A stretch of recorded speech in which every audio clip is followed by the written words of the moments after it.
Right, wanted to go ahead and do a quick video before I jump on the game, try to get me some relaxing on for this evening or whatnot. And it's based on, I've been running into a lot of people who have been commenting on uh, R. Kelly's cross examination attorney, Devereaux Canick, and the good job that he's doing. And yes, indeed, he is doing a good job. But the point that I want to touch on is this: R. Kelly cannot afford a conviction. I don't care how good Canick is doing as far as his cross examination and um, maybe he has a strategy that he's setting up to where R. Kelly is going to have a successful appeal. I, Look, R. Kelly he cannot afford a conviction. You have to understand something, and I'll go ahead and just put out Bill Cosby. Before I get into the specifics about R. Kelly.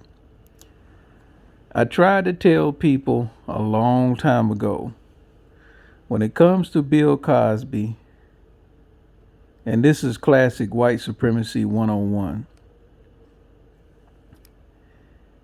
The key was to at least convict Bill Cosby. So it didn't matter that whether he got railroaded. It didn't matter who was in the trial as witnesses that was lying. It doesn't matter what the prosecution and judge may have done that was unethical, illegal, unconstitutional. That wasn't the point.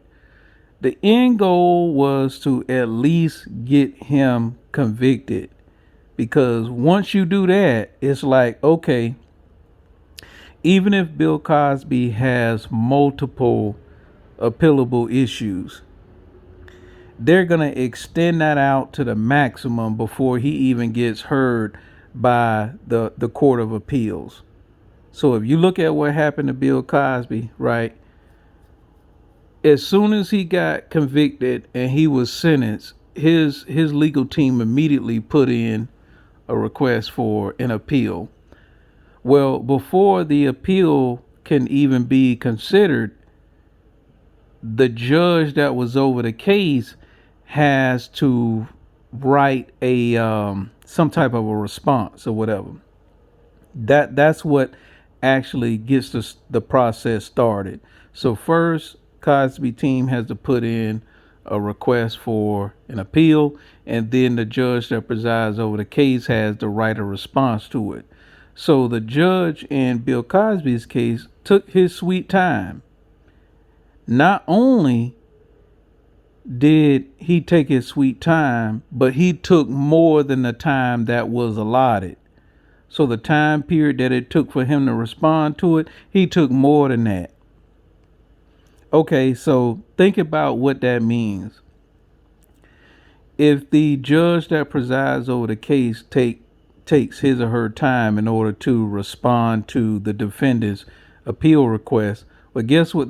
Guess what's going to happen? That means that the appeal process is going to extend out a lot longer than it has to be. So I think the judge maybe had, I'm thinking maybe like 180 days or whatnot. I'm not sure. All I know is that the dude took that time and a little bit more before it was submitted. So of course, the actual appeals people, they have to then wait until that judge sends in his or her response. So once that response came in, they then had to look at that and consider that.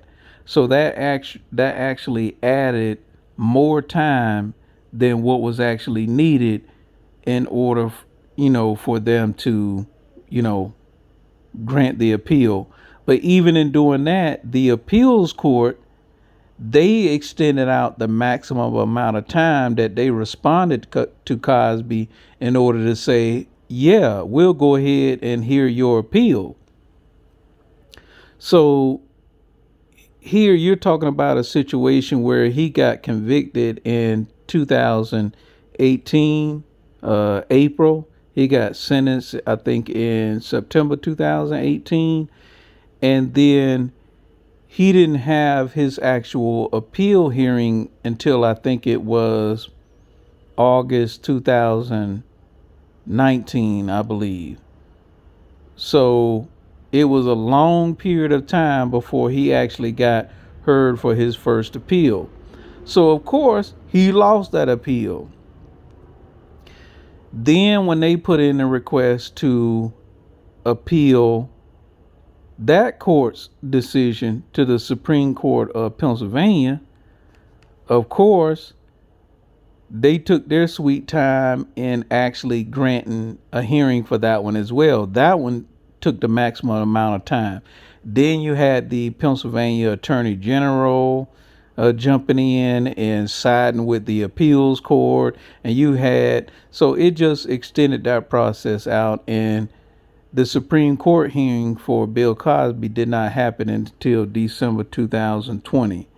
So again, you're talking about a situation where this man had got convicted, wrongfully convicted, well over 2 years prior to the time that the Supreme Court of Pennsylvania actually heard his case.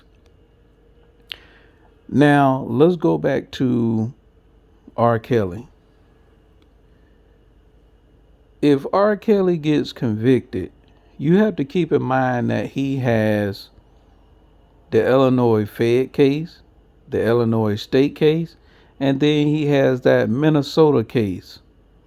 So if he is wrongfully convicted, it does not matter how many appealable issues that he has going down the line.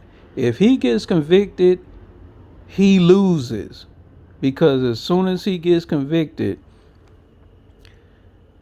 he's going to be reprimanded to federal prison awaiting trial for the Illinois Fed case. And his conviction is going to give more credence, more, well,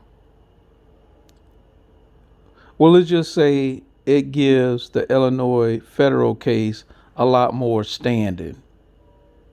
So no matter how bogus the New York Fed case was, doesn't matter. If he loses that, that's going to give the Illinois Fed case more strength.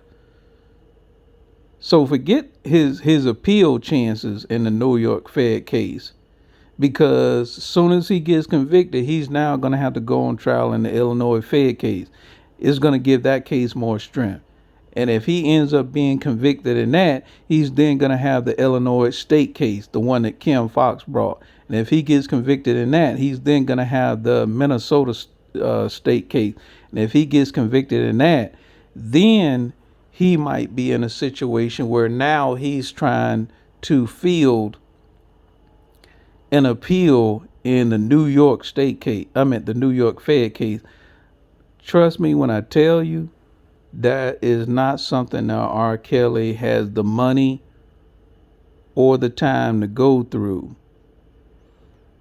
He doesn't have to, and that's not even counting any civil cases that he may have to deal with in the future because of a wrongful conviction in New York. So for everybody that's around here yapping about, oh, Kinnick, the way, his performance, he's trying to set it up to where R. Kelly may have a successful appeal. Get that out of your mind. It does not matter. You do not want R. Kelly to get convicted. That's not the strategy to go by.